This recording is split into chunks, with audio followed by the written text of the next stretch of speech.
Miyambi ya lero ndi iwiri. Wani, nyama ikayamba kuola agalusa ayisiya.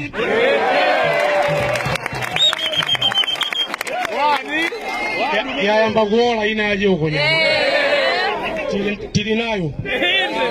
Namba 2 tinachokamu wina waponda magalasi asala vale sapato wachekeka uko amene yonso tili naye amene simunamve muzamva tsiku lino kwa lero tinene choncho kuti iyayo sibandaula tizanena tsiku lino koma kwa lero tithokoze kuti munabwera mwaunyinji enafe tachoka dzulo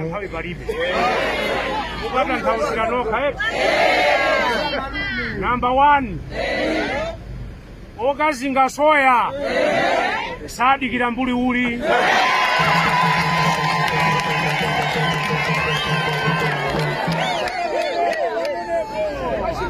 Number 2 munthu wanzeru sawa chachire lozungulira nyumba ngati alibe chimbuzi.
Chitumbuka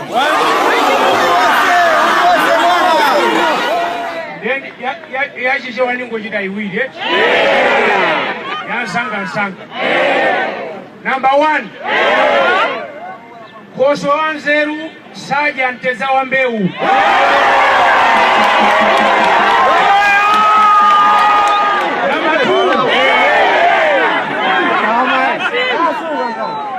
Ndikantha uzire chifasi mumvaya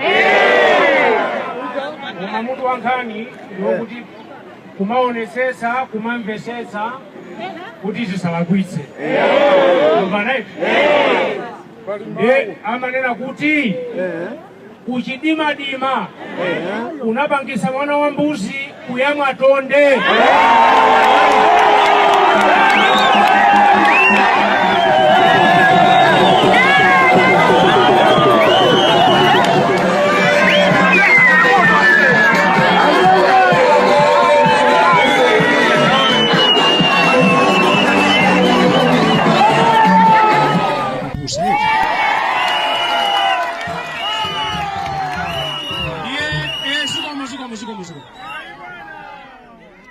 Ndimalizeni mau awa yeti tienda tiona ndizo nthawi yake tamva naye pachichewa pali mau akuluakuluwo amanena kuti ofuna kumwera msuzi sasamba m'manja nsima isanathe.